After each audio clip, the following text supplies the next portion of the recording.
আমাদের যে rape and murder, তারপর রাজপথে নেমে এসেছিলেন রাজ্যের সমস্ত সাধারণ মানুষ, জুনিয়র এবং সিনিয়র ডাক্তাররা অভয়ার ন্যায় বিচারের দাবিতে এবং সমাজের কোনো ক্ষেত্রে যেন আরেকটি অভয় আমাদেরকে দেখতে না হয় এই দাবি নিয়ে ওয়েস্ট বেঙ্গল জুনিয়র ডক্টরস ফ্রন্টের পক্ষ থেকে আমরা দীর্ঘ আন্দোলন কাটিয়ে আজকে 57-58 দিনের মাথায় দাঁড়িয়ে আছি। যে জায়গায় গিয়ে আমরা দেখছি যে অভয়ার ন্যায় বিচারও আমাদের কাছে অধরা, আর সমাজের প্রতিটি ক্ষেত্রে অভয়া প্রতিনিয়ত এখনো ঘটে চলেছে। গতকালের জয়নগরের যে ঘটনা, তাতে এটা পরিষ্কার হয়ে গেছে যে রাজ্যে কেউই কোথাও সুরক্ষিত নয়।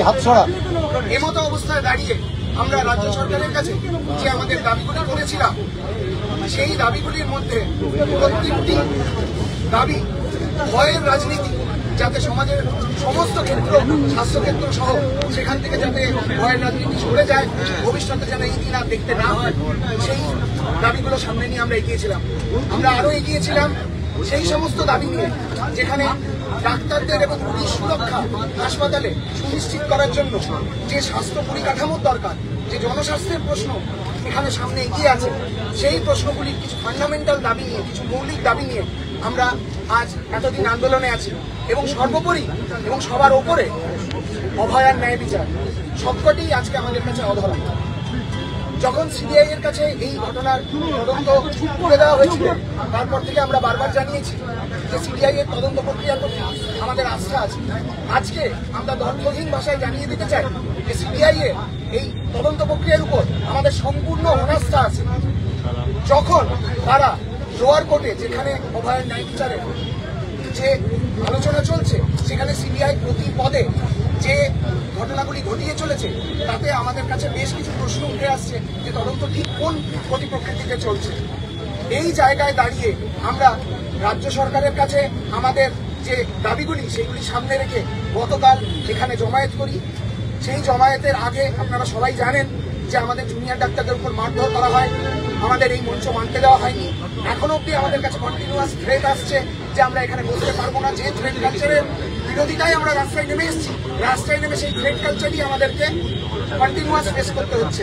আমরা প্রতিনিয়ত তার সাথে লড়াই করে এগিয়ে যাচ্ছি। এখানে যে সমস্ত মানুষ দাঁড়িয়ে আছেন তাদেরকে বারে বারে আটকানো হচ্ছে। আমাদের ডেকোরেটর ভাইদেরকে জানানো হচ্ছে যে তারা এখানে বাস বাঁধতে পারবে না। এখানে জলের গাড়ি আসার চেষ্টা হলে তাতে পর্যন্ত বাধা দেওয়া হচ্ছে। এই জায়গাতে দাঁড়িয়ে আমরা গতকাল রাজ্য সরকারকে 24 ঘন্টা সময় দিয়েছিলাম এবং বলেছিলাম সুনিশ্চিত করতে যে আমাদের দাবিগুলি যেন মানা হয়। রাজ্যের সমস্ত সাধারণ মানুষ যে আশায় বুক বেঁধেছেন, তারা আবার নতুন করে জানতে চাইছেন যে তারা নিশ্চিন্তে থাকতে পারবেন, শান্তিতে রাস্তায় বেরোতে পারবেন, সেই দাবিগুলিকে মান্যতা দিতে বলেছিলাম। যথারীতি 24 ঘন্টা পর আমরা দেখলাম কি পেলাম। আমরা তাদের কাছ থেকে পেলাম খালি থ্রেট, যেন এই অবস্থান যেন আমরা সরিয়ে নিই, আমরা যেন কারোর মনের মধ্যে যেন প্রতিবাদের আগুন না জ্বলে, সবাইকে প্রতিবাদের আগুন থামিয়ে দিয়ে উৎসবে ফিরতে বলা হোক। উৎসবে মানুষ ফিরুন, আমরা চাই মানুষ উৎসবে ফিরুন, উৎসবকে পাশে নিয়েই মানুষ থাকুন, কিন্তু তাদের মধ্যে প্রতিবাদের আগুন, শোকের আগুন, দ্রোহে মনের কাছে আমরা যে অঙ্গীকার করেছি যে কোনোদিন কোনো অভয়া হতে দেব না এবং অভয়াকে আমরা ন্যায় বিচার এনে দেবো, সেই জায়গায় দাঁড়িয়ে আমরা ঘোষণা করেছিলাম যে 24 ঘন্টা পর হতে আমরা আমরণ অনশনে বসবো। এবং আজ থেকে, এই মুহূর্ত থেকে আমরা সেই আমরণ অনশনে বসতে চলেছি।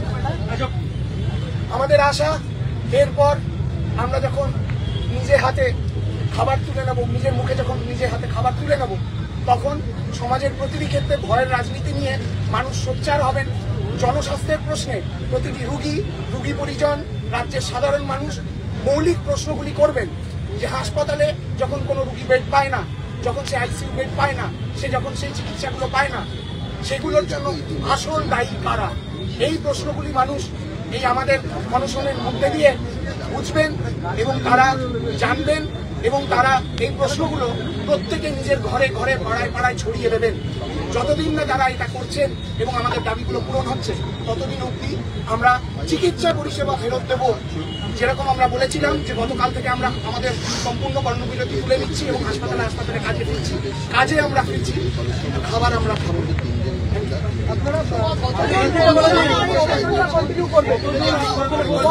এবং আরেকটা কথা জানিয়ে দিতে চাই যে আমরা যে জুনিয়র ডাক্তারদের পক্ষ থেকে যে স্বচ্ছতার প্রশ্ন আমরা সবসময় রাজ্য সরকারের কাছে দাবি করেছি, আমরা এই অনশনের প্রশ্নেও সম্পূর্ণ স্বচ্ছতা নিজেরা বজায় রেখে চলবো। তার জন্য আমরা নিজেরা এই আমাদের অনশন মঞ্চে আমরা সিসিটিভি বসাবো এবং সেই সিসিটিভি আমরা মানুষের কাছে ওপেন করে দেবো।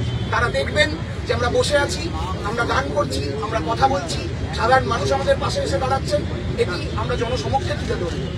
আপনারা যেটা প্রশ্ন করছিলেন যে আমরা কতজন এখানে বসবো, আমরা এখন আপাতত প্রথম সারিতে আমরা 6 জন বসছি এবং যতদিন না আমাদের দাবিগুলো মানা হচ্ছে ততদিন অবধি আমরা এই আমরণ অনুষ্ঠান চালিয়ে যাবো। এই মুহূর্তে আমাদের যে কলেজ কাউন্সিল মিটিং ওখানে যে ইনকোয়ারি কমিটি বসেছিল সেখানে একটি অব্যবস্থা তৈরি হয়েছে, যেখানে আস্থা তারা রাখতে পারছেন না। তারা সেখানে কলেজ কাউন্সিলে একটা গন্ডগোল চলছে, ওখানে তারা ঘেরাও করে রেখেছেন। তাদেরকে ওখানে যারা থ্রেড কালচারের যারা মাথা, তাদেরকে কোনো যথাযথ পানিশমেন্ট দেওয়া হচ্ছে না। আমাদের সহযোদ্ধারা সেখানে আছেন, তারা খুব জলদি এখানে এসে উপস্থিত হবে। সরকারের পক্ষ থেকে, পুলিশের পক্ষ থেকে আপনাদের আজকে কি কি বাধা দেওয়া হয়েছে? আমাদের রাত থেকে রোদ হয়েছে, এখনো আমাদের প্রত্যেকটা লেভেলে বাধা দেওয়া হয়েছে। গতকাল যখন আমরা এখানে আসি তখন আমাদের ওয়াই চ্যানেলে বসার কথা ছিল, সেই জায়গাতে ওয়াই চ্যানেলে আমাদের জুনিয়র ডাক্তারদেরকে মারধর করে আমাদের যে লজিস্টিক সাপোর্ট টিম ছিল বা প্যান্ডেলের যে ব্যবস্থা ছিল সেই গাড়িগুলিকে ভয় পাইয়ে তাদের লাইসেন্স ক্যান্সেল করিয়ে দেওয়ার ভয় দেখিয়ে তাদেরকে সরিয়ে দেওয়া হয়। তারপর যখন আমাদের একজন ডেকোরেটর ভাই এসে এখানে মঞ্চ বাঁধার ব্যবস্থা করছিলেন, তাদেরকে ওপর মহল থেকে চাপ দেওয়া হয় যে এরকম কিছু করা যাবে না। তারা ভয় পেয়ে সেই জায়গাটা থামিয়ে দিতে বাধ্য হন। তারা জানান যে তারা সম্পূর্ণ সম্পত্তিতে থাকা সত্ত্বেও তাদের উপর চাপ আছে, তারা কাজ কন্টিনিউ করতে পারছেন না। তখন আপনারা দেখেছেন যে জুনিয়র ডাক্তাররা এবং সাধারণ মানুষ হাতে হাত বেঁধে আমরা এই প্যান্ডেল দাঁড় করিয়েছি। ঠিক সেরকমই আজকেও আমাদের এই প্যান্ডেলটি, এই যে বৃষ্টি পড়ছে, সাধারণ মানুষে দাঁড়িয়ে থাকবে, তার জন্য আমরা যেটুকু ব্যবস্থা করার জন্য চেষ্টা করেছিলাম, এই যে মাথার উপরে ছাউনি আপনারা দেখছেন, এইটার পক্ষেও বাধা দেওয়া হয়েছে। বাস নিয়ে যে গাড়িগুলো আসছিল তাদেরকে এই বেশি গাছের সামনে আটকে দেওয়া হয় এবং প্রত্যেক মুহূর্তে একটু আগেও আমি খবর পেলাম যে কলকাতা কর্পোরেশনের যে জলের গাড়ি এখানে দাঁড়িয়ে সাধারণ মানুষকে জল দেওয়ার ব্যবস্থা করা হচ্ছিল সেটিকেও আটকে দেওয়া হয়েছে। এবং এই বাধা এখানেই যে শেষ হবে না সেটাও আমরা জানি আমরা যে এখন এখানে বসবো তাতেও প্রতি মুহূর্তে বাধা আসবে, কিন্তু আমরা আমাদের অঙ্গীকার পূরণ করার জন্য আমরা প্রতিশ্রুতি। হয় তখন একটা ছবির সাক্ষী দেখেছে শহর কলকাতা, নাগরিক সমাজের প্রতিনিধি মহিলারা, তিলোত্তমারা বাঁশ তুলে নিয়েছেন নিজেদের হাতে আপনাদের মঞ্চে আনার জন্য। আপনারা এই সমর্থনের কথাই কি বলছিলেন? এই সমর্থনের কথাই আমরা প্রথম দিন থেকে বলছি, এটা আজ নয়, এটা আজকে এই অনশন মঞ্চে জুনিয়র ডাক্তারদের অনশন মঞ্চে সাধারণ মানুষ ভাষা থেকে প্রমাণ করছেন এটা নয়।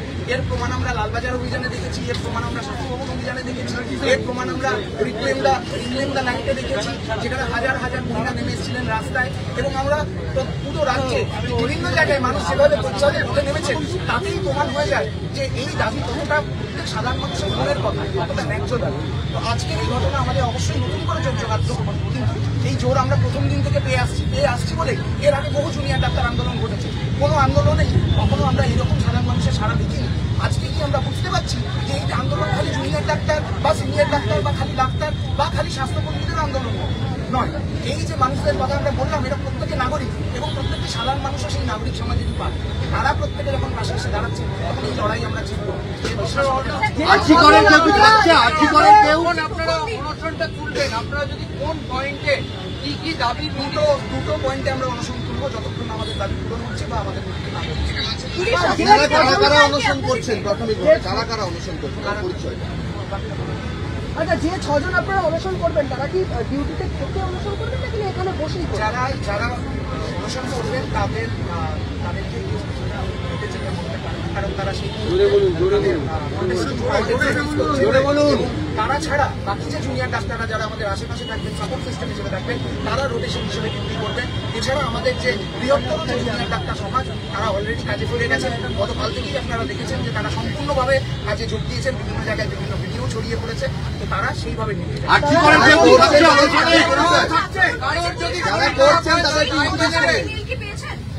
গতকালকে যে আক্রমণ হয়েছিল আপনাদের উপর, সেই ক্ষমাপ্রার্থী মেল কি পেয়েছেন? না, আমরা ক্ষমাপ্রার্থী মেল পাইনি। তারা আমাদেরকে মৌখিকভাবে জানিয়েছিলেন যে আমরা যেন একটি একটা লেটার তাদেরকে চিঠি তাদেরকে জমা দিয়ে সে চিঠি আমরা তাদেরকে জমা দিয়েছি, কিন্তু আবার রাজ্য সরকার যেরকম খালি আমাদেরকে কয়েকটি কাগজে প্রতিশ্রুতি দিয়েছিল, তো এখানে কলকাতা পুলিশের পক্ষ থেকেও আমরা সেই কাগজে প্রতিশ্রুতিই পেয়েছি এবং তারা বলছেন তারা এখন আইডেন্টিফাই করার চেষ্টা করছেন যে এক্স্যাক্টলি কে এই ঘটনাটি ঘটিয়েছিলেন, পুলিশ ছিলেন না তিনি ভলেন্টিয়ার ছিলেন সেটি তারা এখনো দেখছেন।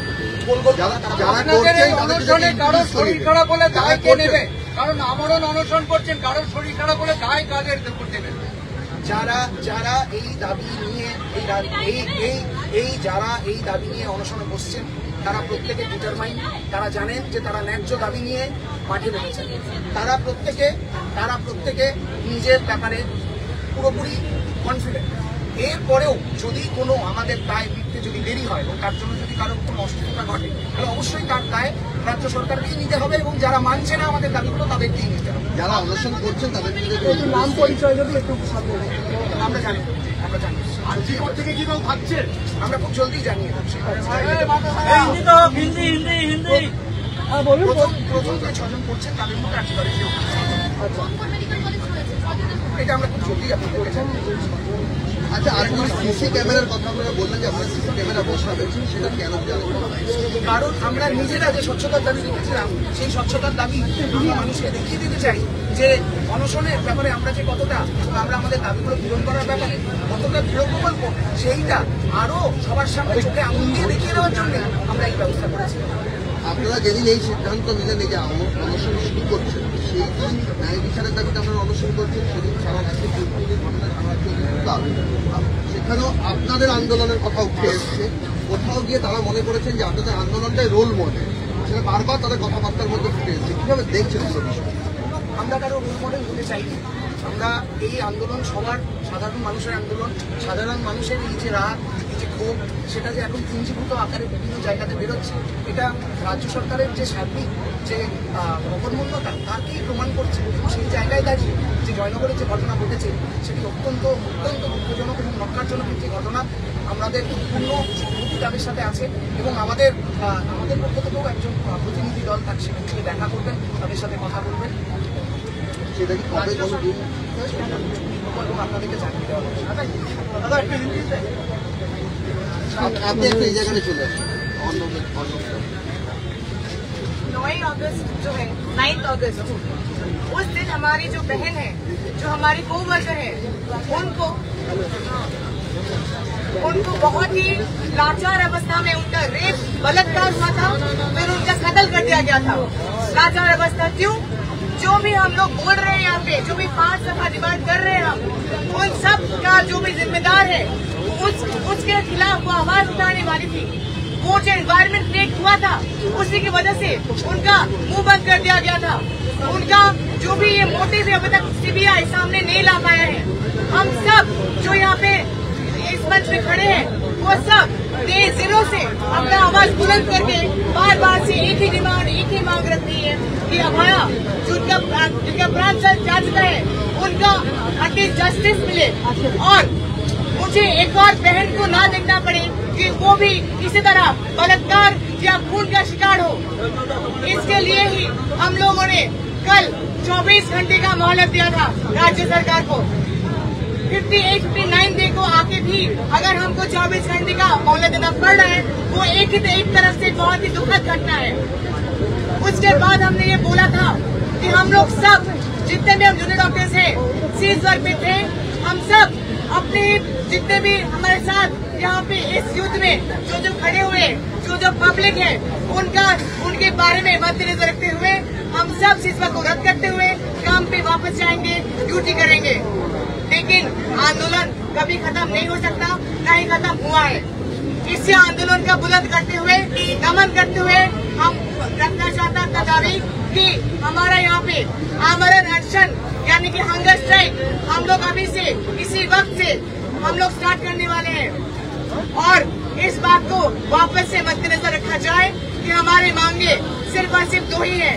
एक, जो अभया जो प्राण अब तक हो चुकी है उसको जस्टिस मिले और 2, ऐसा कोई एनवायरनमेंट क्रिएट हो जहाँ एक और अभया नहीं हो पाए।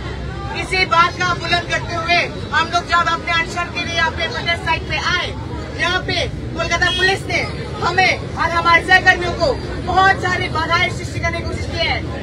हर एक मोड़ पे कहीं न कहीं दिखाया गया है कि हम लोगों को बाधा का सम्मुखीन होना पड़ रहा है। हमें हर तरफ से हमारे एक स्वास्थ्यकर्मी जो है, हमारे ही जो डॉक्टर जो है, उनको लात मारा गया। यहाँ पे जो भी लोग आए हैं बाहर से, जूनियर डॉक्टर को छोड़ के नॉर्मल पब्लिक, नॉर्मल सिविलियन, उनको रोकने की कोशिश कर दिया गया है। फिजिकली भी स्टॉप करने की कोशिश किया गया है। पानी पिलाने के लिए जब वो लोग आए तब उनको रोकने की कोशिश किया है। ये बेसिक ह्यूमैनिटेरियन राइट है हमारा राइट टू प्रोटेस्ट है ये, और हमारा डिमांड भी जो जस्टिस है वो भी बेसिक डिमांड ह्यूमैनिटेरियन है ये। हम अभी फिलहाल ये वापस ही घोषणा करते हैं कि हम फिलहाल जूनियर डॉक्टर्स जो है इस आंदोलन में शामिल हैं और हम हंगर स्ट्राइक करने वाले हैं। और जो भी यहाँ पे नागरिक हैं वो सारे नागरिक हमारे साथ इसमें जुड़े हैं, शामिल हैं। और इसी बात को वापस से मैं दोहराना चाहती हूँ, ये सिर्फ एक आरजीकर का इंसिडेंट नहीं है, ये सिर्फ एक हॉस्पिटल का इंसिडेंट नहीं है। हमारे राज्य में जयनगर में एक बहुत ही दुखद घटना क्या हुआ है, उसी से दिखाया जाता है कि सोसाइटी का हर स्तर में, हर जगह, हर एक गली गली में कोई भी सेफ नहीं है। कोई भी सिस्टम में थ्रेट का शिकार होने का बस यहाँ पे वेट ही कर रहे हैं। थ्रेट कल्चर आज भी आरजीकर में प्रेवलेंट है। आज भी वो लोग वहाँ पे गए हैं उसी एपिसेंटर में जहाँ पे 9 अगस्त को इंसिडेंट हुआ, वहाँ पे लड़ने के लिए। हम लोग उनका वेट करते हैं कि वो लोग भी ज्वाइन करेंगे और हम लोग पूरा West Bengal junior doctors front, जो कि सारे ही जो यूनिटी दिखाता है जूनियर डॉक्टर्स में, सारे ही नागरिक का भी सपोर्ट दिखाते हुए हम लोग यहाँ पे हंगर स्ट्राइक स्टार्ट करने वाले हैं अभी से। कौन कौन यहाँ पे शामिल होंगे, डॉक्टर बैठेंगे और कौन कौन से कॉलेजेस और फिलहाल के लिए हम लोग फिलहाल डिस्कशन करके आप लोग को बता देंगे। और फिलहाल के लिए 6 जन शामिल होंगे, उसमें दोनों जेंडर मेल और फीमेल रहने वाले हैं। फिर उसके बाद का जितने भी डिटेल्स ही वो आपको बताया जाएगा। आपने कहा CCTV कैमरा लगाने के बाद क्यों ऐसा जरूरत पड़ा? हम लोग जब हम कोई भी बात करते हैं उसमें हमेशा ट्रांसपेरेंसी का मांग करते हैं। जो मांग हम करते हैं, जो मांग वो नहीं पूरा कर पाए, वो मांग हम पूरा करेंगे ट्रांसपेरेंसी दिखा के। और हमें ये भी दिखाना पड़ेगा कि हम लोग बस खाली बात नहीं करते हैं। हम लोग यहाँ पे ट्रांसपेरेंसी दिखा के जो भी हंगर स्ट्राइक है वो मेन बात यही दिखाना चाहते हैं। इसमें हमारे पास कुछ भी छुपाने का नहीं है। जी, CCTV कैमरा लाइव रहेगा। यहाँ पे हम लोग सब जितने भी 6 जन बैठेंगे उनके ऊपर का, ताकि कभी भी कोई भी उंगली ना उठा पाए, उसका हम लोग पूरा देखेंगे। क्या डिमांड है, किस डिमांड को लेकर आप लोग विड्रॉ करेंगे? अगर आप लोग बातचीत है या तो पुलिस भी ये कह रही है कि इलीगल तरीके से यहाँ पे 144 जारी है, लेकिन आप लोग